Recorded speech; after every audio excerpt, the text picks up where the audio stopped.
अगर आप घर में शिवलिंग स्थापित करना चाहते हैं या आपने पूर्व से घर में शिवलिंग स्थापित किया है तो आपको कुछ बातों का पता होना बहुत आवश्यक है। आज हम इस वीडियो में शिवलिंग से संबंधित पूछे जाने वाले सभी प्रश्नों के उत्तर देने वाले हैं कि घर में शिवलिंग को कब स्थापित करना चाहिए, क्या इसकी प्राण प्रतिष्ठा होनी चाहिए, घर में कितने शिवलिंग रखे जाने चाहिए और शिवलिंग का आकार क्या होना चाहिए, घर में रखे जाने वाले शिवलिंग की दिशा कौन सी होनी चाहिए, किस तरह का शिवलिंग घर में रखना शुभ माना जाता है, घर में रखे जाने वाले शिवलिंग के साथ क्या रखना बहुत आवश्यक है, साथ ही शिवलिंग से जुड़े हुए और भी बहुत सारी महत्वपूर्ण बातें आज इस वीडियो में बताने वाला हूं। तो आप वीडियो के अंत तक मेरे साथ बने रहें और जो नए व्यूअर्स चैनल पे हैं चैनल को आप जरूर सब्सक्राइब कीजिए, साथ ही साथ बेल नोटिफिकेशन भी ऑन कर लीजिए जिससे चैनल पर अपलोड होने वाली हर एक वीडियो का नोटिफिकेशन आपके पास सबसे पहले पहुंचे। और आप वीडियो को लाइक और शेयर भी जरूर करें।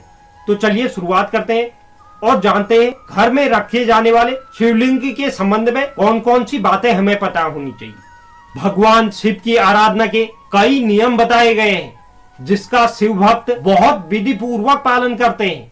सावन मास में भगवान शिव की पूजा के साथ साथ बहुत से भक्तजन अपने घर में शिवलिंग की स्थापना करते हैं। सावन मास में घर में शिवलिंग की स्थापना करना शुभ भी माना जाता है।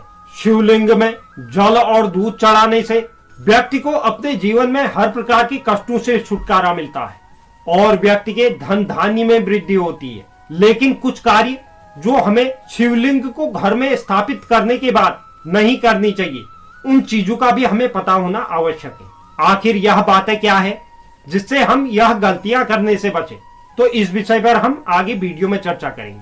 सर्वप्रथम हम बात करते हैं घर में हमें कितना बड़ा आकार का शिवलिंग रखना चाहिए, क्योंकि हमें घर में रखे जाने वाले शिवलिंग के आकार पर जरूर ध्यान देना चाहिए। अगर आप घर में शिवलिंग रख रहे हैं तो इसका आकार अंगूठे से बड़ा नहीं होना चाहिए, यानी कि घर में 4 इंच से ज्यादा बड़ा आकार का शिवलिंग नहीं रखा जाता। दूसरा जो सवाल है, घर में कितनी संख्या में शिवलिंग रखना सही है। शास्त्रों के अनुसार घर में सिर्फ एक ही शिवलिंग रखना चाहिए, इसलिए कभी भी भूलकर भी घर में एक से अधिक शिवलिंग न रखें। एक महत्वपूर्ण बात है, शिवलिंग का जल कभी भी सूखने न दे। शिवलिंग को हमेशा किसी भी पात्र में रखना चाहिए और यह भी हमें याद रखना चाहिए कि इस पात्र का जल कभी भी ना सूखे। अगला जो प्रश्न है, शिवलिंग किस दिशा में रखा होना चाहिए। वास्तु के हिसाब से शिवलिंग की जलधारा हमेशा उत्तर दिशा की ओर बहती है, यानी कि आप उसे ऐसे बिठाएं कि शिवलिंग का मुंह यानी कि जहां से जलधारा गिरती है वह उत्तर दिशा की ओर।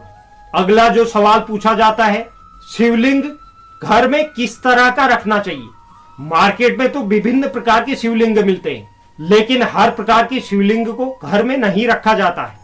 घर पर कभी भी पारद शिवलिंग को, जो कि चांदी और पारे से मिलकर बना होता है, इसी शिवलिंग को रखना शुभ माना गया है।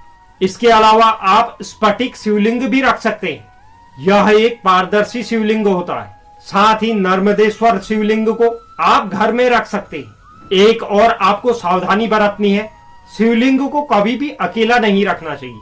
शिवलिंग के साथ हमेशा भगवान शिव के पूरे परिवार यानी कि भगवान शिव, माता पार्वती, भगवान गणेश और कार्तिकेय की तस्वीर जरूर होनी चाहिए, यानी कि आप शिवलिंग के पास इस तस्वीर को रख सकते हैं।